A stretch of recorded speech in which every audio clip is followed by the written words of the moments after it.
Welcome everyone to the first Truly Outrageous Pony Players podcast. We're trying something different this week, so we're going to be touching on a few topics, including the ban list, Chaos's Magic, and a few other items. Today on the panel, we have a special guest all the way from Melbourne. Yay! Yay! The one and only Yay! Split Second.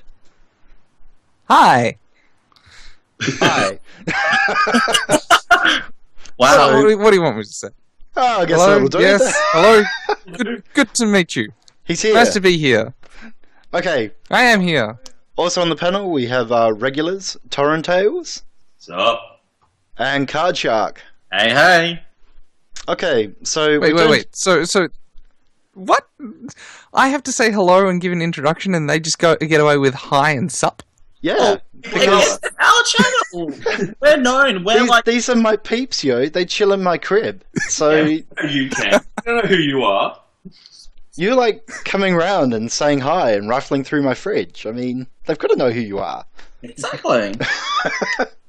Okay, anyhow. I like your So- fridge. I like my fridge too. It's got food in it. And beer. Beer. Yeah. Okay, so we have a few topics to touch on today. We only have a limited time to do this, so let's get started. First up, the Interplay released a new ban list this week. It includes 4 cards with the option of including more at a later date. Some of them are controversial, some of them are fully understandable, and one of them is just a little bit bizarre. So, Split Second, what are your thoughts on this week's ban list? Well, I actually like the ban list. I think it's a good idea, but I don't like the fact that they've called it a ban list. If they'd called it a restricted list, it probably would have been a bit better and restricted cards. But let's see, we've got Fluttershy, which I think everyone saw coming. Yep, Fluttershy Guidance Counsellor. Yep. Fluttershy Guidance Counsellor, everyone saw coming. But I think an outright ban is probably a bit much for it. I mean, if you have one on the field, it's not as painful as if you have 2 or 3. I Because agree. just that -1 can get a bit annoying, but there's enough cards that can actually make up for it. Like you've got Cloud Chaser and even Twilight Sparkle All-Team Organizer. Yeah, that's true. Okay, You know, it just sort of feels a bit constrained. so Card Shark, what are your thoughts on Fluttershy Guidance Counsellor being banned at this stage? I think I have to agree with Split Second. I mean, granted, I've been flutterlocked more times than I would like to admit, and it's honestly, it's not a very, you should feel sorry. It's never a good experience. However, on its own, it's not impossible to get around, and it's actually quite enjoying as trying to find a strategy around her. So I agree. I reckon maybe restricted, maybe making her limited to 1 in play at a time. I maybe change it with a re-released unique tag on it. Yep. But I can see why. I can imagine some new player getting absolutely locked out entirely for good 5 or 6 turns by someone who knows the game and knows this card is just almost impenetrable unless you have a proper defense you're able to work out. Yep. Yeah, I think that's what they were trying to do, is make sure that players won't be having 2 or 3 on the field sitting there generating huge amounts of AT and then going, well, I'll start playing the game now. yeah, exactly. So Yep. I think you're right. I think having that unique tag or a restriction to it, like 1 per deck or 1 in play at a time, would be enough. But anyhow, torrentails, what are your final thoughts as a yellow player like myself? We're pretty much the same. I'm one of those people who was on the giving end of Fluttershy Guidance Counsellor. So, I never really suffered its pain very much, but I could see it on my opponent's faces a lot of times. And I have brought it up against new players, and they've gone, wow, this is really nuts. I don't like that at all. So, I feel kind of guilty playing it, but in the same sense, it was fun to play. It would be nice to still have it available, with the unique tag. I think is probably the best idea they could possibly do with that. Yeah. You hear that, Interplay? I want my check in the mail. It's unfortunate that they said on multiple occasions that rather than errata-ing cards, they'd rather wait till it gets to a point like this and just outright do something, which in this case is ban it. So I think we're all right in that something like a unique tag can be added to cards like this, especially after multiple playthroughs, and go, well, this is what it needs, not let's stick it on this list so no one can play it at all. Mm-hmm. All right, next up we have the magical mailbox. So, I saw this we'll keep with you, torrentails. What were your thoughts on that one? I think pretty much everyone who knows anything about Dragon Express knows that this was very much in the works. I personally think, again, it was handled the wrong way. They really should have, got off their high horse, said, okay, we can issue a power level rider for this one, and just said, exhaust this card and remove a token to draw a card and such. Instead of just, drawing as many cards you like for each token you remove. I think it's pretty ridiculous what they did with it, but to be honest, if they're going to do anything, if they're going to do a ban list, this one has to be on it, most definitely. I agree. Card Shark. Yay! Dragon Express is dead! That's all I want to say, and that's all I'm going to say. I really hate OTK decks. Although, I must say, though, it kind of does take a cool card away from Spike if you were going to try a deck that wasn't such an... Well, not even Spike. It takes it away from Derpy. Yeah, Derpy. That's is a true, huge one. So, anything that had Bubbly Mare? Oh, I apologise. Political correctness? I apologise. Either Bubbly Mare or Equestrian Malamare. Anything that has a postage counter is now sort of... Well, probably would have been one of the best ones to try it with. Yeah, but, I agree. Yeah. Alright, Split Second, you're up. Well, actually, I agree. I think putting it on ban list was probably a bit much, but I can see exactly why they did it, because I am not a big fan of non-interactive decks. I mean, I'm not a big fan of red in Magic, which is just burn. So cards that take away the interactivity between players, I really don't like. And the fact that this basically the deck revolved around a non-interactive game really irks me. And so I'm kind of happy to see it go, but at the same time, it now means that there's less cards that can be played with Derpy or Bubbly Mare or any other card. Well, from my perspective, I was mucking around with just a fun little yellow-pink deck, but it had this in it to assist the yellow card draw. So it didn't use DJ Pony as a main, it had Bubbly Mare. So I was hoping to integrate it in, to have postage counters and just general counters, remove them to get a little bit of card draw. And unfortunately all that's gone now, so... To me, it was something that Yellow needed. Yellow needed some sort of decent card draw, aside from Celestial Solstice Celestia. Yeah. But those are the breaks, I guess. Alright, next up, we have Globetrotter. Again, this one's a bit of an odd choice. Sorry, I'll let you talk. No, that's right. You go for it. You started off torrentails, you might as well continue. I guess because I was the one who played One Pace quite a fair bit, I know quite a fair bit about it. Obviously, it's a linchpin in the deck there, and it basically did what Magical Mailbox did for Dragon Express. It was the linchpin to draw your cards, draw through your deck, and help you get your combos out. So without it, it certainly limits the deck and makes it unplayable, but I don't see it really being that it should have been banned. It's not that overpowered. Maybe if, again, going back to possible rider, they could have just said draw one card instead of two. But, that's just my opinion there. Okay, Card Shark, let's go with you. Yay! One Pace is dead! Really? I'm sensing a theme here. Honestly, 1TK decks are seriously a cancer, and I'm glad they're being stamped out. Granted, it's probably because it's my first card game experience, and I get most fun and enjoyment when I'm interacting with my other opponent, playing cards, face-off, that kind of stuff. But I'm just sitting there twiddling my thumbs. I'm not having a good time. I might as well just get up and walk away and let you do what you want to do for half an hour. Which I've done. Against him. I've done, and I don't want that to happen. Luckily, One Pace never really caught on in the meta. People tried to run it in tournaments, but then they just timed out, and I've publicly said that if someone came up with me an OTK deck in the tournament, I'd literally immediately jump out. I don't care if it's a final or if it's the opening round, because it's just not fair. So I'm glad. Again, Having said that, I almost ran one pace in the national championships. Oh. I got so close to. It's like, brought them along, had both deck lists. It's like, no, BBZ a little bit better, and I don't want to be too mean to Josh. Yeah. And then I ended up surpassing you in the national ranks anyway. So. And finally, split second. What are your thoughts?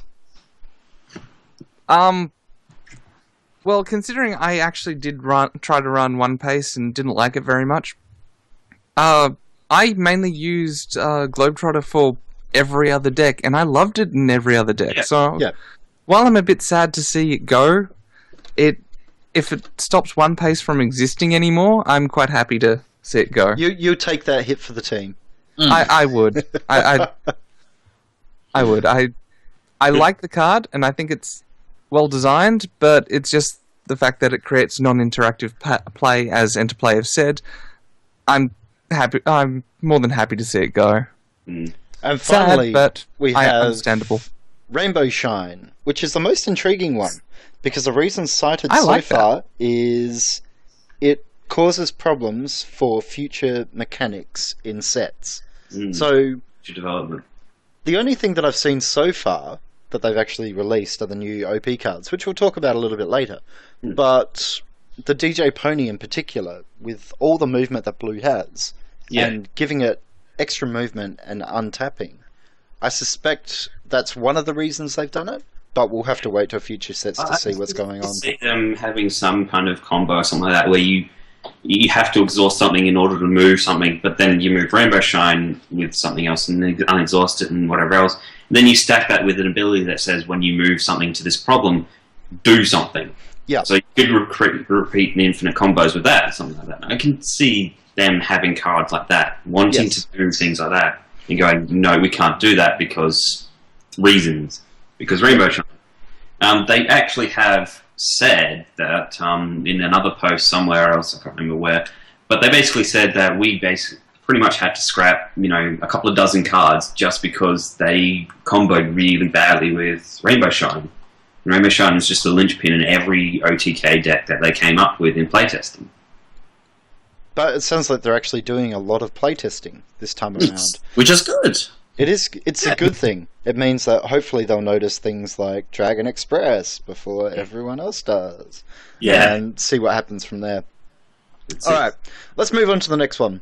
In the event that you didn't have a ban list and you had a restricted list instead, do you think that a restricted list is actually required for this game so far? We'll start with you, Split Second. I've been saying it since day one. I'd rather have a restricted list than a ban list. I mean, a restricted list means that a restricted list can create a whole completely different type of play. I mean, if you're running, say, Rarity Truly Outrageous, sticking it at 1 completely changes how a deck works, especially if it revolves around 3. Yep. Like, a good example would be Cosmic Bowling, which, while it gains a whole bunch of action tokens, most people would say that the linchpin there is, in fact, Rarity Truly Outrageous, because you just play 3 of her and then you win. Yep. But Sticking her at 1 means that you now have those 2 extra slots that you can stick something like Primposy or anything else in. It forces you to rethink your deck, and that I really like. Whereas completely outright banning one card says you can no longer use it, and then you have to sit there and go, well, what do I do now? yeah. I'll just ditch my old deck and create a brand new one. Yeah. One that's even more broken. Okay, Card Shark, what are your thoughts? Yeah, I mean, in terms of cards that need to be restricted, I'd say Flutter Guy would probably be one. I'd say, yep, put a restriction on it, change it, rebrand it with a unique tag. I think the list, a potential restricted list would be a good idea. In terms of other cards I could think that would need to be restricted at the moment, True Outrageous, yeah, I could see that one. Other cards, it's hard to say. I mean, I can think of some cards I'm like, oh my god, I absolutely hate coming up against you, but it doesn't mean that they're broken and need to be restricted. You know what I mean? Yep. So I don't know. I think having the option there of a potential restricted list that, if something gets flagged by the developers or by the play groups more and more or not, and they go, hold on a second, this is becoming increasingly more of a problem. How can we fix it? Okay, instead of saying, lol, that card is not allowed to be used at all ever, deal with it. Wind it back a little bit, restrict it up a little bit. I guess it still means that the card is just not useless. It's not a piece of cardboard anymore. It's still usable, but not as exploitable, I guess, is what I'm trying to say. Yeah, I get you. Torrentails. My opinion is, first of all, I don't think we really should have gone with the ban list at all, to be honest. I think what Interplay should have done is stick with a rotation format. So I'm sure people are familiar with the way Magic does it, but if you're not, then basically every year or so they rotate out the old block, which includes the last few sets or something like that. And that way the old cards just get rotated out. You can't be using them all. They ban the entire set, but then they introduce new cards and possibly reprint some of the old, more staple ones, such as, your vanilla 2-for-2 drops, things like that will probably get reprinted. I reckon that probably would have been a better idea, because then it would have been just, okay, we've got these problem cards for now. Let's just cope with them for now, but then it'll come around again and they'll just all get banned. We don't have to worry about it. Design constraints are gone. We can do what we like now from here on in. And it keeps the game fresh as well. Having said that, I think some of the cards they banned were very good ideas, but I've been saying it throughout each of the cards. Instead of doing that, issue erratas or something along those lines, put a unique tag on them. And again, with the RTO, I really think it should just have a unique tag instead of just being banned or even restricted. As for restrictions, I may be a little bit biased here because I'm an old Yu-Gi-Oh player, so I'm very wary of restricted lists. So I kind of agree with it, but kind of don't. My opinion is we shouldn't have either, but that's just mine. No, that's fair enough. I completely understand where you're coming from with that one.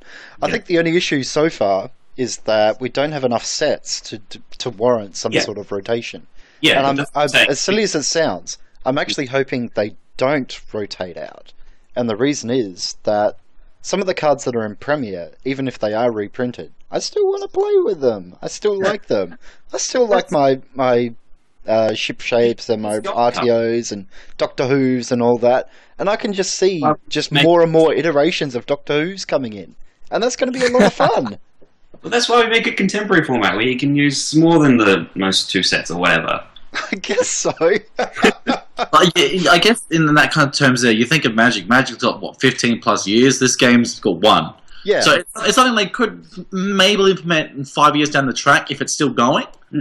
But, even 3 years down the track, assuming that they release 3 sets a year, I think 3 years from now, when we're getting to that stage where we have all of these sets now available, including supplemental sets like Discord and Celestial Solstice and the other starter decks like Rock and Rave, I think there's a huge enough card pool there that then they can start rotating out.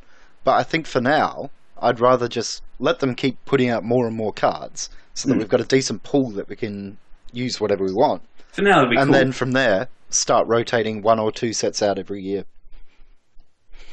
Okay, so with this ban list, we also got a couple of new game formats, one of them being Harmony, which is the standard constructed play, including a ban list. But the other one is Chaos is Magic, which, first of all, shares a ban list with Harmony, but second of all, introduces new mechanics. The first 2 that they've released for February is 2 mains, so each player has 2 mains on the field rather than just 1. And the one for March is Troublemakers may be played as friends. So, split second, what are your thoughts on the new Chaos is Magic, the new 2 that they've released, and what do you think should be released in further from there? Well, first off, I just want to say I love the idea. I mean, just the idea that nothing is sacred. Yeah.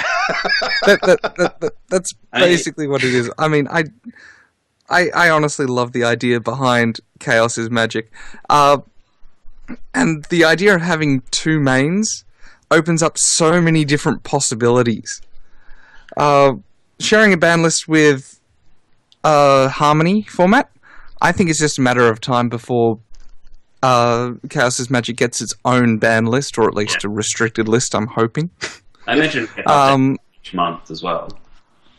Yeah, but it's I love this format so much because the idea, first off, February, having the idea of 2 mains just opens up so much gameplay, especially since they haven't specified that you have to have a different main, so you can have 2 Fluttershy's, for example. Yep. And well, that was something if you have the Premier and you have... Yeah. Because if you have 2 Fluttershy's, you've got the Premier and then you've got the Canterlot Knights one. Yep. And they just bounce off each other so well. So you just have a critter deck that just... It's that fun synergy, and spams especially critters. with the new critters that have come in, it introduces a few more options as well. Alright, Cardchuck, what are your thoughts? Oh my god, I'm so excited. Like, it's... to quote the show, what fun is there in making sense? It's just... There's so many possibilities. I'm mainly looking forward to the Troublemakers as friends. I mean, I love me some Troublemakers, and I'm curious to find out if the Troublemakers still keep their effects when they enter play, instead of, say, when they flip, they enter play. If they're still, I mean, for example, a Nightmare Moon, 2 Nightmare Moons in the field, that means each opponent's card hand size is reduced by 2. By 2 a turn if you have 2 out, and you only got 4 in your hand possible. So, I mean, I'm just, the possibilities and the amount of fun you could have with it, I just think is endless. Yeah, it does look like a lot of fun. Torrentails, what are your thoughts? I'm really interested to see it coming along. I mean, I'm sharing the opinion with everyone else here, but it looks pretty cool, and it does something interesting. It creates a fun, interesting environment for potentially new players as well. The 2 main things, I'm pretty interested in that. I thought it'd be pretty hilarious to run 2 Twilights, the 2 lenticular Twilights, just to get all the colours on the field. But I think the Troublemaker one is probably going to be my most interesting one, because just playing all of those and getting it doing, as Cardchuck said, with all the Nightmare Moons on the field. But even not just that, like Parasprite Swarms, just power it up and then let it blow up and scare everything there. Yeah. You know? There's going to be It's certainly going to be chaotic. It's certainly going to be a lot of fun, and hopefully, with especially leaking these first 2, so we get an idea. I hope that they continue through and add more and more detail to it, so that we may be able to keep this as a constant format and do something ourselves with it. Yeah. I mean, we can come up with our own ideas for stuff like that. Like, oh, we don't like this month, let's do our own thing. Yeah. You know? Alright, is there any other things that you want to see in Chaos's Magic? What are you hoping for? I'll put this as a group thing, so feel free to talk amongst yourselves. I'd hope that with the release of the upcoming software, that Interplay would say, okay, please submit any suggestions for Chaos's Magic, formats, and if yours is picked, you get a prize pack, or you get a prize pack, and you say, okay, this was entered by, card player 2978 or whatever, assuming they don't have any username or whatever, who suggested, this month you can only have a certain amount of rares, ultra rares, and uncommons in your deck. You restrict, it's just, and then that way, I think you're also harboring creativity amongst the players to create these decks that, normally wouldn't work or not allowed to work. And I think you'd get the community to come together, I guess, and, work as a team to kind of, explore the different possibilities and just make the game even more better than it already is. Split second, any final thoughts? No, I think Cardchuck basically summed it up. I mean, it's a wonderful format, and the idea of reaching out to the community and asking them what they want to see is what helps a card game grow. And certainly with the feedback that they have been getting, they're at least taking some of it on board now. They're a little bit resistant at first, because they had a direction and an idea for what they wanted the game to be. but having seen the developers starting to engage with the playing community, either on Reddit or Twitter or Facebook, they're now listening to what we have to say, as opposed to just going, they're stinky players, we're stinky game developers, what we say is law. So, from my perspective, I like the idea that we're now having some guidance and some influence on the direction the game is going. Because now it makes it more of a living game as opposed to a stagnant totalitarian game. Yeah. Yeah. I mean, I'm a person from a background who really likes customizing the games I play and things like that. I mean, absolutely huge. I make custom cards and whatever else. And I think this is really great. And if we could actually have some input on how the formats play and whatever else like that, it would just really make my day, to be honest. Yeah. Alright, guys. That's all the time that we have today, unfortunately. So we'll just do a sound off again. Split second. Nice to be here. Thank you for coming. Karchuk. Thank you for hearing ramblings of several crazy people, guys. Yeah. Torrentails. Thanks for joining us, guys. Oh, I'm going to say one last thing. The new Tabi card looks amazing. You just had to get it in there, didn't you? I did. Well, the new Tabi card does look pretty cool, along with the DJ podium. Vinyl Scratch. I mean, DJ. Hey. And from myself, Funky Phil, thank you very much for joining us for our first podcast. We're hoping to do more of these in the future. So stay tuned. But from all of us here, have a good one.